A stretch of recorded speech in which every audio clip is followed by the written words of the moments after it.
Gamarjabat from Sanjarvasi. This is the Rorshok, Georgia update from the 7th of December, 2023. Quick summary of what's going down in Georgia. In December, Georgian President Zourabichvili faced obstacles in promoting the Our Voice to Europe petition campaign seeking EU candidate status for Georgia, even though it was successful. Despite positive EU recommendations and under obvious pressure from the government, several state universities denied her permission to lecture on EU integration and collect signatures on campuses. Tbilisi State University, or TSU, said in an extremely Russian way, Russians even have a word for it, vranyo, when you lie and everybody knows you're lying and you know they know. That's the point. Anyway, TSU leadership said that a malfunctioning air conditioning system prevented holding the event, offering no alternative date. President Zourabichvili expressed frustration, asserting the campaign's non-political nature. Jaba Samushia, TSU director, also said that the president's administration didn't submit an official request to hold a conference. Akaki Tsereteli, Kutaisi State University also rejected a lecture due to ongoing exams, emphasizing that it was an unsuitable time. Shota Meschia Zugdidi State University joined the refusals. Despite setbacks, Zourabichvili affirmed the campaign's resilience against government's interference. Some of the Georgian Dream or Natsebi members questioned what lecture Zourabichvili could give to students when she brazenly breached the Constitution, by which he meant that she visited European capitals without official government permission, which is not a breach of the Constitution. On Friday, the first Prime Minister Irakli Garibashvili participated in the 28th United Nations Climate Change Conference, or COP28, in Dubai. Prime Minister emphasized Georgia's dedication to combating climate change and implementing environmentally friendly projects. During the visit, he also took the opportunity to meet with European Council President Charles Michel to discuss Georgia's reforms towards European integration. Garibashvili expressed optimism about Georgia's EU candidacy to Michel, highlighting the nation's commitment to long-term reforms. Russo-Georgian Business Council hosted a meeting in Ingushetia, Russia, to strengthen tourism and cultural ties between the two countries. Representatives from both countries, including Russian officials and the Ministry of Economic Development, delegates attended the event. The council, established in February 2023, focuses on collaboration in tourism infrastructure, service improvement, investment attraction, and promoting tourist routes, despite the two countries not having diplomatic relations. Yuri Bashov, the council's head, emphasized the importance of mutual understanding. In the meeting, representatives discussed transport links with Georgia emerging as a logistics hub, meaning for smuggling into Russia and breaking sanctions. A leaked audio recording in February 2023 between Grigory Karasin, chairman of the Russian Federation Council's Foreign Affairs Committee, and Zourabichvili, Georgian Prime Minister, Special Representative to Russia, indicated discussions between Russian and Georgian representatives on regional infrastructure development. On Tuesday the 5th, President Zourabichvili celebrated International Volunteer Day at the Orbeliani Palace, which way back in the day was the U.S. Embassy, recognizing Georgian warriors voluntarily fighting in Ukraine as embodiments of national honor. Attendees at the palace observed a moment of silence to pay tribute to those who sacrificed their lives in Ukraine. Zourabichvili highlighted the historical significance of volunteering, citing the 1924 oath-taking against Soviet regime by Kakutsa Cholikashvili, a Georgian military officer and commander of an anti-Soviet guerrilla movement in Georgia. Addressing volunteers, she emphasized the importance of voluntary service as a true manifestation of citizenship, acknowledging personal initiative and responsibility for the country. The President awarded medals to volunteers for their exceptional contributions to volunteer development, demonstrating strong civic engagement with the Our Voice for Europe campaign.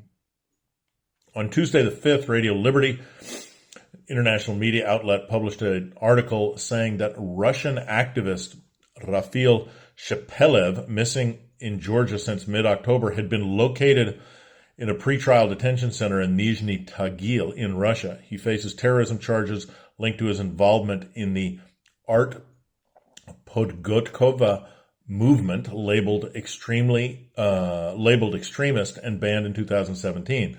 Supposedly, the human rights activist Shepelev, who has resided in Georgia since 2021, was tricked by Russian security forces who took him from Tbilisi to Tskhinvali, then transported to Vladikavkaz, and finally placed him in the Nizhny Tagil pretrial detention center. Shepelev's documents, including his passport, remained in Georgia. His situation echoes the disappearance of another activist, Lev Skorikin, found in Moscow detention center after going missing in Kyrgyzstan in October. There is credible evidence that the Georgian border guards and Interior Ministry are cooperating closely with and taking orders from Russian authorities and FSB, KGB as it relates to Russian dissidents in Georgia or those who want to enter Georgia. On Thursday, the 30th, Teona Akabardia, member of parliament for the Strategy Agmashenebeli party, questioned a potential policy shift in Georgia regarding direct dialogue with Abkhazia, as the central government in Tbilisi does not directly communicate with the separatist government in Abkhazia. Akabardia mentioned an online meeting between Vakhtan Kolbaya, former Abkhaz government in exile chairman, and Sergei Shamba, current leader of Abkhazia. Reportedly, the dialogue was about the importance of communication between the Abkhazian and Georgian sides. She noted the timing of the Inguri Bridge's reopening, which connects Georgia and Abkhazia, expressing surprise over the public disclosure. Akabardia emphasizes the lack of information on policy changes, urging clarity on whether Otzneba renewed its approach or not. However, there is no official position on this policy change in Tbilisi. On Tuesday the 5th and Wednesday the 6th, the 59th round of Geneva talks took place. The Organization for Security and Cooperation in Europe, OSCE, European Union, and the United Nations chaired the discussion between Georgia and the Russian Federation. Representatives from the U.S., Abkhazia, and Tskhinvali were also involved in the discussion. They talked about crimes committed by the Russian military in Kirbal in December, the killing of Georgian citizen Tamaz Ginturi, along with other issues. The Georgian delegation put forward all the challenges affecting the security and humanitarian situation in the occupied territories, including frequent kidnappings, ethnic discrimination, the problem of internally displaced persons, or IDPs. The Russian delegation refused to hand over the killers and left the table after the Georgian delegation mentioned IDPs, as they always do. On Tuesday the 5th, 14 members of the United National Movement, or Natsebi, in the Zugdidi Sakrebulo, or city council, left the party due to internal tensions as a leadership rift between the current leader, Levan Garibashvili, and ousted chairman, Nika Melia.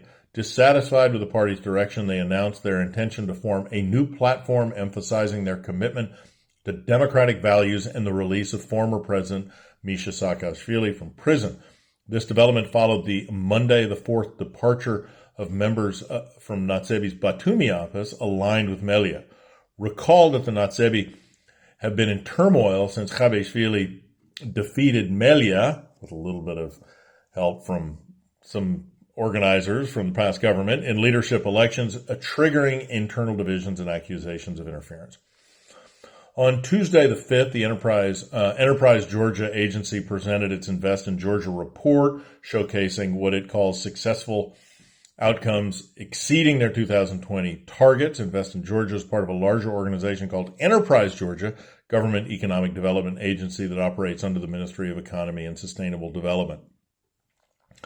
Mikhail Hindureli, the agency's director, said Invest in Georgia attracted lots of new projects, created lots of new jobs, and secured $1 billion lari, which is about $370 million US in investments. Tbilisi Mayor Kachi Kaladze said that the main Christmas tree on Shotu Rustaveli Avenue in Tbilisi and the city's illumination will be lit on Friday the 15th at 8 p.m. New Year's Village will open near Orbeliani Square and Mother Garden from the 16th of December to the 7th of January. Village will feature decorations, food markets, ice rinks, concerts, and entertainment for children, including Santa's house and an amusement park. And that's it for this week. You ever wonder who these Rorshok people are and why they care about what's going on in Georgia? If so, head over to our website, find out more about us, other stuff we do, like, for example, our zines. You can read all about the organization, other projects we're carrying out, other podcasts we do. If something catches your eye, you got any questions, reach out. You can find all the contact information on the web link in the show notes. Nachfamdis.